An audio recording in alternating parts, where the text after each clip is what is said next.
All right, good morning, everybody, and welcome back to True Crime Loser. I hope you're doing well. So, I got a good one for you guys today. We are going to talk about the most bizarre, over-the-top, pathological police impersonator of all time, Jeremy Dewitte. You, out of my funeral! And old Jeremy is a sex offender, and his career of impersonating a police officer is so long and pathetic and ingrained in his life and criminal record that the fact that he's a sex offender pretty much gets overshadowed and is barely even talked about. Do you know how hard you have to impersonate a police officer for everyone to be like, oh yeah, he's a sex offender too? Whoa. Yeah, I forgot. I don't know. And so, how this story started for me when a channel on YouTube called Real World Police, which is a great channel. They have a knack for finding funny body cam footage, and they must know how to request it from with the Information Act, or anyway, they have an ability that they get these funny DUI stops, or if a police officer gets a DUI, those are always good. Like the lieutenant that I did a video on a lieutenant that got a DUI. That's the one where he was picking his daughter up from the airport and he was sitting there hugging the kiosk. Like, I love kiosks.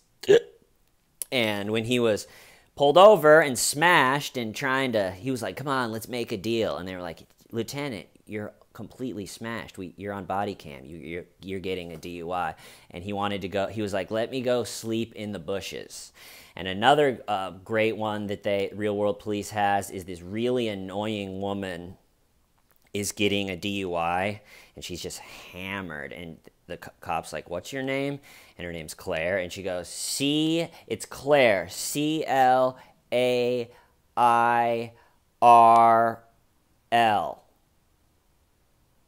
And the cop's like, Clairol? And now, as you can imagine, she will forever be known on this weird little section of the internet that we hold down as Clairol. And so a week or so ago, I was recommended my first Jeremy Dewitte video. And since then, boy, have I watched a lot of them. So, this video that I'm making right now, if you are the type of person that likes police body cam footage edited in a funny way and court appearances unedited, jailhouse phone calls, old Jeremy calls his mom in one of the pretty funny, he's just a pathological liar, so he's on there yammering on to his mom, and the mom's just going, oh, really? Great, cool. You can tell she's used to the drivel already. So there's jailhouse phone calls where he calls his mom, and so if you're into that type of video, the police body cam, even he also wears a body cam, so this is one of the few cases where there's police body cam footage, and then also the fake policeman's body cam footage has also been evidence. The evidence that ended up bringing him down after 10 years of doing this, which I don't want to get too ahead of myself, but there's something funny about a habitual felon that wears a body camera. If you're going to commit dozens of felonies, don't wear a body camera. That has to be the first rule. But anyway, so if you are the type of person that likes the body cam footage, I would pause this and go down to the description of this video. I'm going to try to curate, because there's a ton of Jeremy Dewitte videos out there on the internet. I'm going to try to curate for you guys like 4 or 5 videos that you should start with. And the first one I will put down there, I'm going to label body cam footage madness. And if I were you, just to get Jeremy's overall vibes, which are very mean, I would pause this video, click on the first video that I recommend, and just watch it for like 30 seconds just to see how he acts when he's impersonating a police officer. To the people that are not fans of that type of video or on a drive right now or just listening to the audio, I'll explain it to you real quick. So, for the past pretty much, give or take 10 years, Jeremy Dewitte has owned and operated Metro State funeral escort service in the Orlando, Florida area. We're going to Florida ourselves down to Orlando for this one. And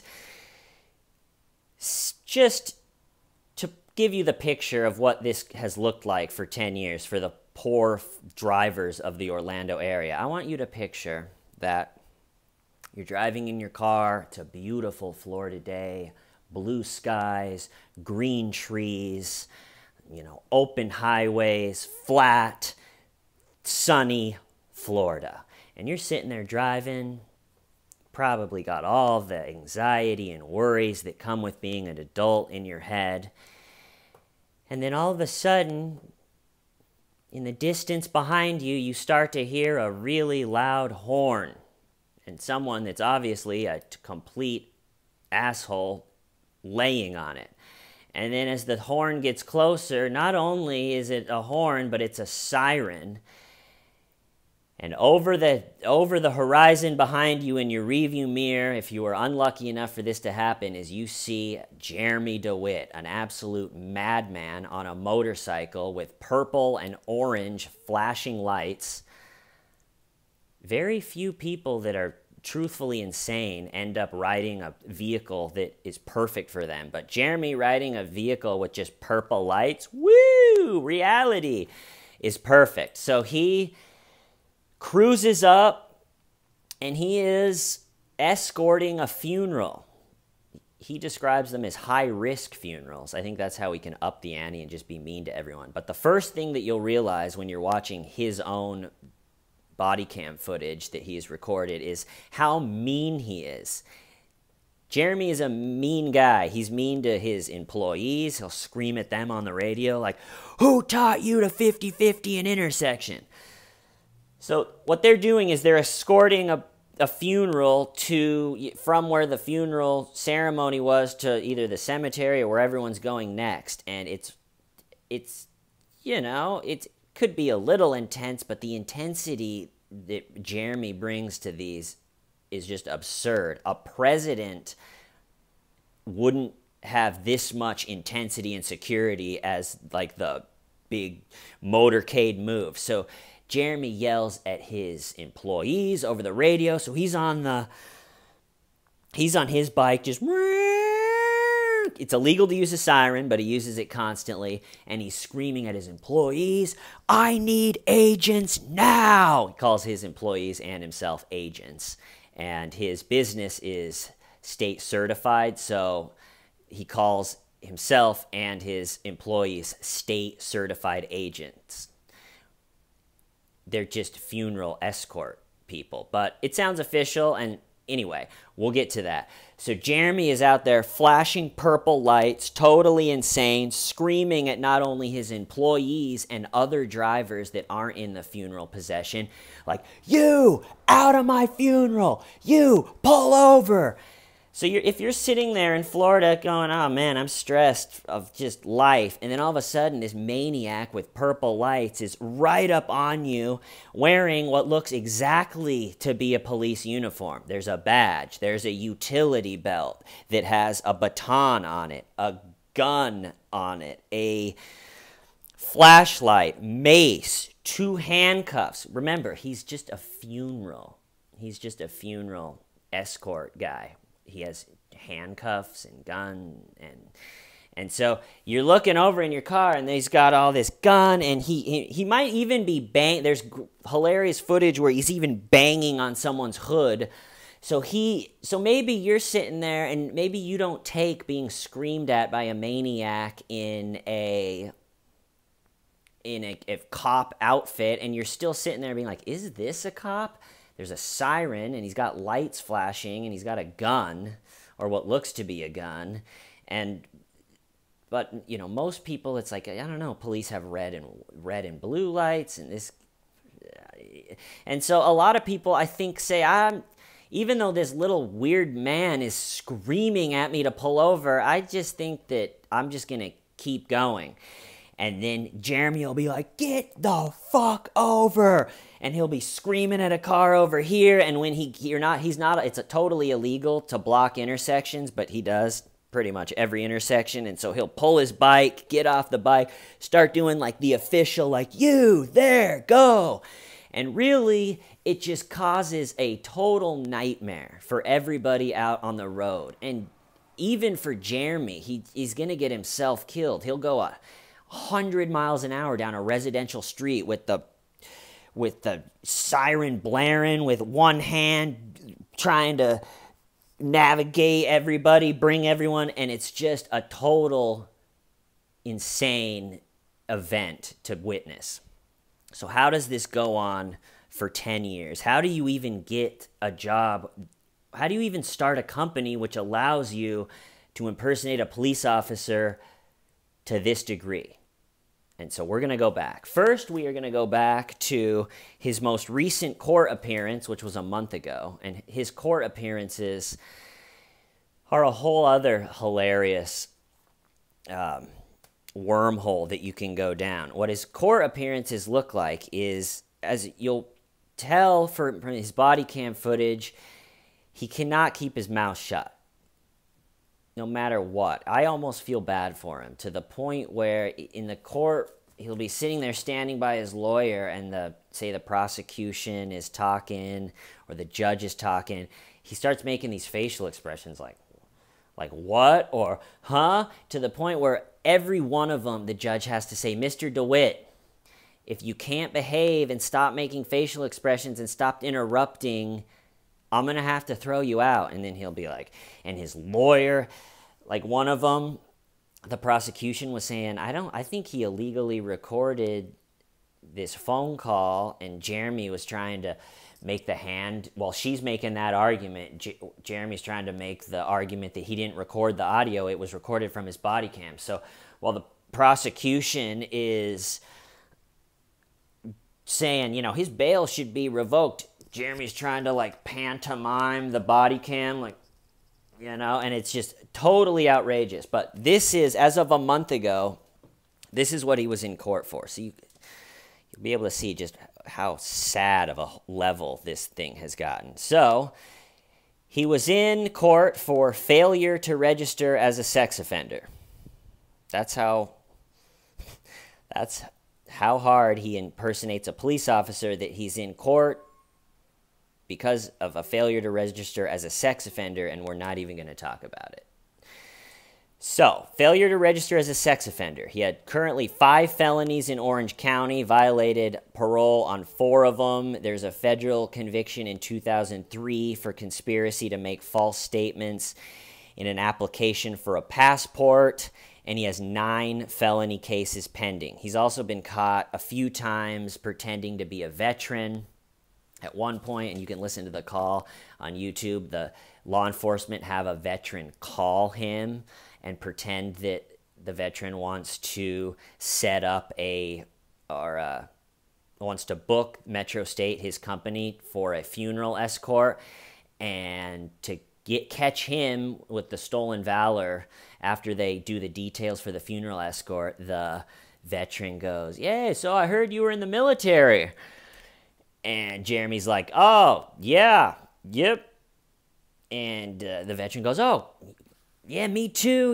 What were you in?" And then you just hear Jeremy go into the tone that he uses to lie in, where he's like, "Oh, I was 3rd, outside of Bragg, 2nd Battalion, inside Bragg," and he's just saying a bunch of nonsense, and then he peters out, and he asks the veteran, "So what were you in?" And the veteran tells him the legitimate, "Yes, I was 3rd Battalion," and he says the whole thing, and Jeremy doesn't have anything to say because he doesn't know what the hell he's talking about, and Jeremy just goes, well, that must have been a different time. Anytime you tell someone that's pretending to be a stolen valor type person, anytime they're told real information and they just go, "Yeah, that different time than when I was in," that's a huge red flag. All right, so he's in court. He barely ever lasts a full court appearance, like I said, because he can't hold his tongue or his facial expressions or anything. All right, so now I'm going to go way back. So the first story that we have of Jeremy Dewitte impersonating a police officer is back when he's 18 years old. And the story is when he's 18 years old, the evidence would point out that he had a little gas stealing scheme going. The way he tells the story is that when he turned 18, his mother gave him a credit card for his birthday. And so one of the first things he did with this new credit card is he went to the gas station to get some gas, and he put the credit card in to pay for around $15 worth of gas. The credit card didn't work, and so the gas station attendant walks out and goes, "Hey, you didn't pay." I think he was leaving or something at this point. "Hey, you didn't pay. Are you stealing the gas?" And like Jeremy Dewitte does, he totally flipped out, pulled out his Boy Scout Explorer badge, told her he was a cop, stuck it in her face. And so his story was, I got this credit card for my birthday and it wasn't working. I had put the gas in. She had come out and was accusing me of stealing gas. I pulled out my badge as an explorer to show her that I was a Boy Scout, so I guess a good person. In the gas station attendant said he was just saying, "I'm a cop, get away from me." So he's like, I was showing her I'm a Boy Scout, which that story maybe would be believed, except at least at one other gas station, a similar thing happened where he tries to use a card, it doesn't work, and then he goes, "Oh, I'll come back and pay." And he actually did come back the next day and pay that woman. So I think that is part of the plan too. If it just all goes to hell and you get called out for it, just say, "Oh, it's just a little amount. I'm an explorer cop badge thing, and I'll be back tomorrow to pay for it." So already at 18, he was doing this, and I firmly believe that that Jeremy Dewitte's personality really doesn't work without impersonating a cop. Just everything about him doesn't work if he's not wearing a uniform with a fake gun, and what just gives him this authority where he can scream at people and they kind of have to sit there and be like, "This dude is screaming at me." And anything else about that story? Oh yeah, so it did come out through that. So he tells that when he tells the story, he's like, "Yeah, I turned 18. My mom got me a credit card, but it was actually one of those Visa gift cards, which work and don't work all over the place. So you got to be careful." So it's one of those gift cards, and it wasn't when he turned 18. He had been 18 for months, and then, like I said, it was at multiple gas stations. So, like pretty much everything that Jeremy says, the story is total nonsense. All right, so now I'm going to briefly explain to you guys what it looks like when Jeremy Dewitte is called out by just a normal person, a citizen. What does it look like when this guy who has one of the shortest fuses I've ever seen is a total madman and is pretending to be a law enforcement officer? What does it look like when someone says, "Hey, you're not a cop," like a civilian? And then also, what does it look like when a police officer says, "Hey, bro, you're not a cop"? Because both of those, he kind of has the similar strategy for each one of those that you see over and over again. And one of these is when he's on a funeral escort and he pulls up and he gets into an interaction with just another driver, a legendary driver that goes, "Hey, quit pretending to be a police officer." And we'll get to see what Jeremy says to this guy. And then there was an incident recently in Chicago where he almost gets arrested for throwing metal chairs off of a 6th-floor balcony. And then when the police get there, he tells them that he's also a police officer. So what does it look like when a police officer confronts him about not being a police officer? And then just a very tiny bit about his most recent arrest while he was, which kind of got the whole ball rolling for it all to come to a head after 10 long years of him out there being like, "Get the fuck over, idiot!" And some driver being like, "What did I do? It's just a funeral. It doesn't seem to be this intense." So, the legend that calls, and you can see on this guy's face, he's a driver in Florida, and he's not positive that Jeremy's not a cop, but also you can tell he knows enough where it's like, this guy is not a police officer. So he goes, where is it? And you'll get to see just Jeremy completely explode he starts swearing, he's insulting to the people, and his strategy is just to get so big and mean and screaming, and he's sitting there with his fake gun, which is just filled with pepper spray pellets. It's like an airsoft gun. So he's sitting there wearing all of his official gear, and so he's trying to scream at this guy, hey, pull over! And the guy, you could tell the guy is like, I think I'm all right. I don't know. I don't think I'm going to pull over. And so Jeremy gets up to him and goes right up to, so his motorcycle's right by the guy's window, and the guy goes, and Jeremy goes, what are you doing? And the guy goes, what are you doing? And this is what Jeremy screams at him, quote, what the fuck does it look like I'm doing, dumb fuck? Get the fuck over before you find out. And then the guy goes, stop pretending you're a police officer. And Jeremy goes, listen, motherfucker, I know what I am allowed to do and what I'm not allowed to do. And what you need to do is figure it the fuck out before you start talking shit and cutting us off. And the guy's like, I'm not cutting anybody off. And other funny phrases that Jeremy has is he calls himself Motor One. So he'll be like, Motor One is moving. Motor One out. You know, siren going at full volume. A couple of his other funny lines when he's out there is he calls his helpers units, his employees that he's really mean to, over the radio. He'll be like, I need units now. And it's just a comical level of intensity, a total absurd level of intensity. And, oh yeah, one thing that I forgot to add in is how did he get to an 18-year-old? One of the questions I had after reading or watching all of the body cam footage of everything is, how does an 18-year-old with a little explorer badge end up owning a police escort or a funeral escort service, which really allowed him to impersonate a police officer at such a level that it even is confusing for police officers, because even if they're like, is that legal for you to ride the bike with the lights on it? And he'd be like, Statue of Florida, 447.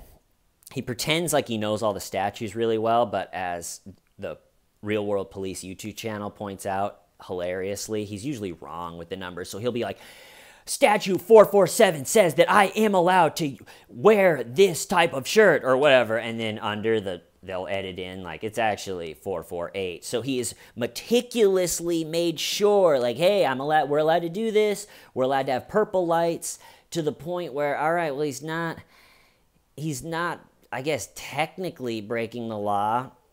And so they had a long time of catching him. And then what the hilarious part, like I said at the beginning, was what actually got him is they finally arrested him.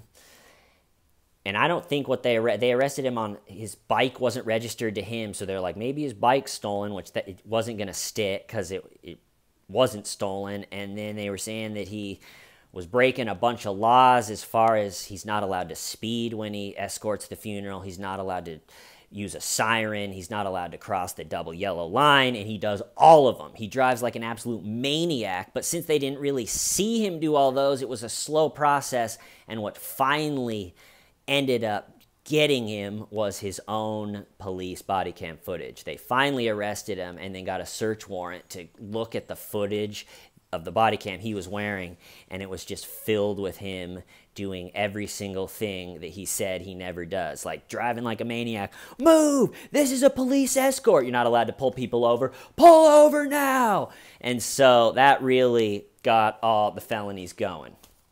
So, like I said, if someone rolls down their window and goes, hey, sir, that's not nice. You're not a cop. he completely explodes in a profanity-laced tirade to the point where even if you're sure he's not a cop, it's just like, all right, well, crazy always wins. I'm pulling over. This guy is unstable.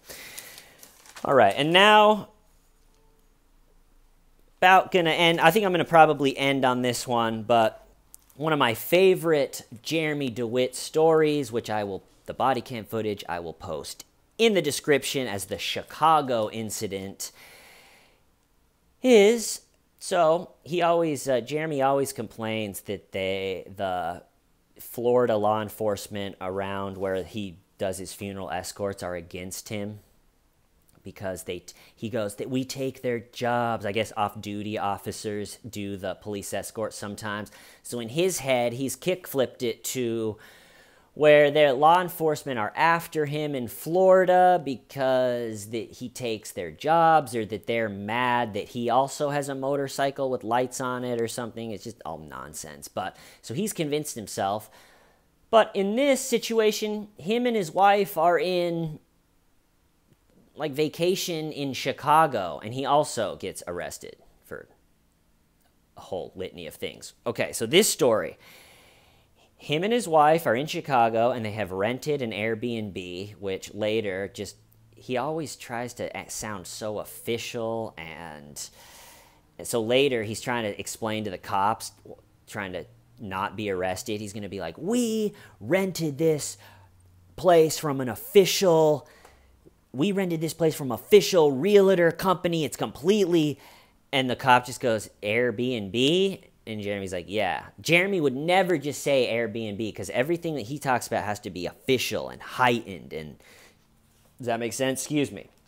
All right, so this Chicago incident, him and his wife in Chicago, and they have a rental car, which is a big navy blue Chevy Yukon, which makes me to believe if you go rent a car, the chance for, it's just him and his wife too. They have no kids, or I don't think they're there with any friends. So the only reason I think to go and to pick what car, when you get to the rental car place, to pick a big navy blue Yukon would be that it helps to impersonate a police officer. Even when he's in Chicago on vacation, like I said, his personality doesn't work if he is not pretending to be a police officer. So even the rental car he gets is a big navy blue Yukon. And so it's parked at their Airbnb, and they're on the 6th floor, and I guess, knowing Jeremy, he just never had permission to park there and just did whatever he wanted, but he apparently didn't have permission to park where he was parked, so the property manager called the tow company. A tow truck shows up to tow the car out of the spot that it shouldn't be, hooks their rental truck up to the tow truck. At a certain point, Jeremy on the 6th floor notices that his rental car is being towed. Okay. And first thing he does is what a sane person would do, and he starts throwing solid metal chairs, the type that if it hit you, it would definitely kill you, and also the type that even if it didn't hit you and hit the ground first and bounced up and hit you, it would probably still kill you, or at least break your jaw or something horrible. So picture a tow truck driver doing his job, putting a big cop-looking blue Yukon up on the tow truck, and all of a sudden now it's raining solid metal chairs. At some point, Jeremy's wife gets down and starts being like, what are you doing? What are you doing? And he's like, I'm towing the car. Next, Jeremy goes, so he's throwing the chairs to try to get the guy to not tow his truck. He's screaming, and he also is screaming that he's a cop, and he says he's going to come down. Next, he's going to come down with his pistol. He goes, see what happens when I come down in my pistol. And there's a hilarious part when the cops get there and they're interviewing the tow truck driver. The tow truck driver's like, he was throwing chairs down, and then he said something about a pistol, and I got 9 kids, so I was like, I'm out of there. And So the tow truck driver is a funny character in the whole thing. And so the tow truck driver, after the chairs are raining down from the 6th floor, and he's been threatened with a pistol. He's got 9 kids, so he's not trying to risk anything. So he is just like, all right, I'm going to walk over here. And that's the cops get there. At that point, Jeremy's down there, and they immediately, because he's throwing chairs like an idiot, just endangering everybody. So now the police walk over. Okay, this is the guy, and they cuff him.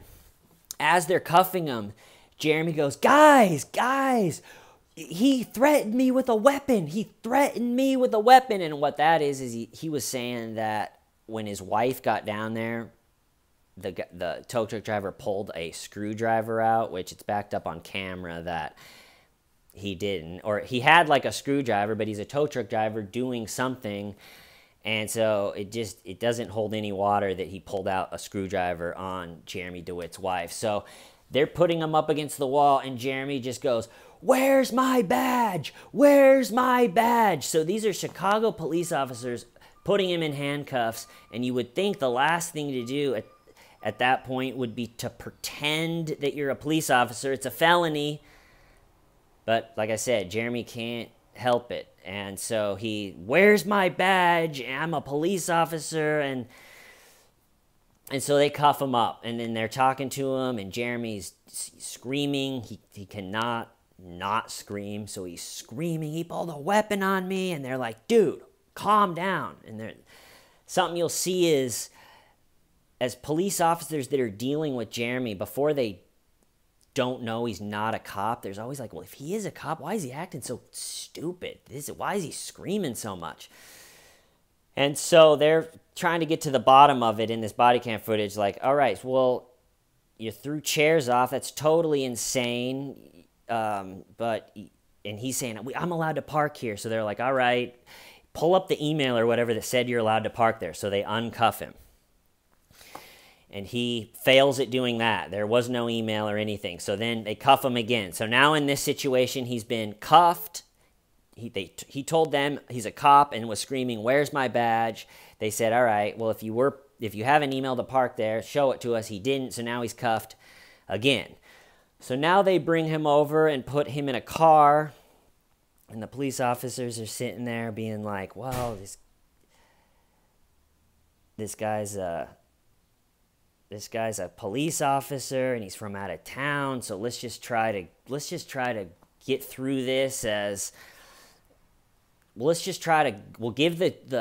if the tow truck driver needs a report, or wants to press charges, but if not, well, let's just have this crazy guy from out of town apologize to him, and we'll try to just get it done without anyone actually getting arrested. And so now they bring Jeremy over to the tow truck driver, and they say, you got to eat humble pie on this one. You throwing chairs was totally crazy. You got to just tell him you're sorry, and we'll try to just get it out of here without you getting charged. Well, Jeremy actually did damage to the truck. So the tow truck driver's like, I mean, as long as our damage is covered, I don't care to press charges, but I don't want to we can't just write a little report because I got damage from the chairs that he hurled down. And then the police officers kind of hits him, like he threw like multiple chairs from the 6th floor. He's totally crazy. All right, we got to arrest him. And so at that point, they had taken the cuffs off again. And they go over and they're like, dude, we got to actually arrest you. It's going to be a king. So then they cuff him again. So now he's been cuffed, uncuffed, cuffed, uncuffed, and now cuffed again, all while screaming and lying and being a total nut job. And what's fascinating about this story is at the beginning, it's, where's my badge? I'm an officer. I'm a police officer. They ask him straight out, sir, you're an officer, right? And he goes, yes, sir. And when they're telling him things like, dude, you screwed up big time. We're trying to help you not lose your job, but, you're throwing chairs down. That could hurt someone. And he goes, yes, Sergeant. He's pretending to be an officer. But as it slowly unravels for him, because, obviously ask follow-up questions like, are you really an officer? Like two real police officers had to have a conversation where they're like, so he said he's an officer? And then they're like, well, he said he's a state certified motor officer agent. Or I don't know. And then they'll be like, is that Homeland Security? Like, he's even confuses not only other officers, but judges and the lawyers and prosecution. Really, no one can keep straight how and when, and it's always... And so finally they go, let's just go over and talk to him. And so they finally open the door and are saying, you can't, are you a police officer? And he goes, no, I never said I was a police officer.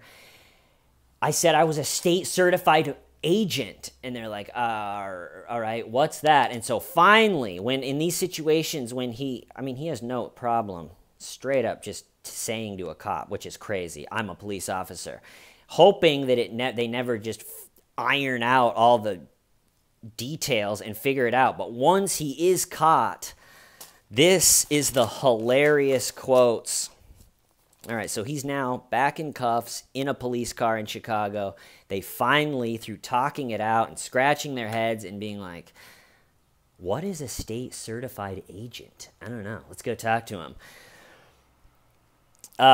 This is the word for word exchange, which in my opinion is hilarious.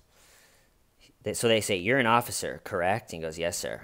And then later he goes, I never said I was a police officer. I swear to God. He always says that. I swear to God. As God is my witness, I swear to God. And they go, okay, well, what are you? And he goes, quote, I'm a state-approved certified agent for the state for what we do. We got to read that one more time. I'm a state-approved certified agent for the state for what we do. Amazing. And then the police officers obviously are like, what do you do? Quote, we do high-risk details, protection agency services, funeral escorts. They pretty much only do funeral escorts, but if he said that first, they wouldn't be like, oh, he is a state-certified, sanctioned, world-approved agent. Ambulance services, on and on and on, and the list goes on. Tow services. And so he's taken down that time to the police station, and that's one of the many just things on this guy's record that are related to pretending to be a police officer. I'm going to cut it off there because it's getting pretty long. But like I said, if you all enjoy police body cam footage, court appearances, and what else? The phone calls from jail. Check out the Real World Police videos I put in the description. The one last thing that I wanted to put in is, so how did he end up owning this police or a funeral escort business? Is also an interesting story. So he worked some other job, and God knows what his impersonating a police officer looked like at that time. But I'm sure he always wanted to get into this funeral escorts because you got the motorcycles and the uniforms and you can scream at people. And they do have a little bit more ability to like weave in and out of traffic. And so that's the power and authority he's always wanted. But a YouTube channel by the name of Blue Bacon a couple months ago interviewed Jeremy. And so watching all the body cam footage, was thinking, how did he even end up with a successful business just to impersonate a police officer? It's crazy. And so in the interview, he says that he was working some other job, riding a motorcycle, and a woman runs a red light. He slams into her, and I always picture that as like a big moment, defining moment in Jeremy Dewitte's life, where he runs into this woman that runs the red light, and he's flying through the air. Probably went into slow motion, like do do do do do, and he's just flying in air, and he's probably in his head thinking, if I don't die from this, I'm going to use the insurance money to start that funeral escort service so I can be a state certified motor officer and scream and swear at everybody and use a siren. And that's exactly what Jeremy did. He got hurt, but not too hurt. Got a a lot of money in insurance and bought his first like 10 motorcycles and started the funeral escort business. And part of me feels sad because if Jeremy, if he would just dial it back to even a halfway realistic level, he had a pretty good gig before it went all south. He had what seemed to be a successful business. He's out there in the sun. They're cruising motorcycles. If you just don't be a dick to people, he could have just rode off into the Florida sunset with purple and orange flashing lights and a siren. But I think it's over for old Jeremy, at least for a while. But I also think that it's good that it came to a head before he killed himself. I mean, he drives like an absolute nut job. So just another person, even opening a door or pulling out in front of him, it would have been over for him, or if he would have crashed and hurt someone. So even for old Jeremy, I think it's good that it comes to a head. He figures it out. No one got too hurt. I don't think he's going to have to spend too much jail time and figure something out after it. But what a saga, what a character. I'm going to cut it off there. I hope you guys are doing well. I'll see you next time. Why, Stiving Why, Shum.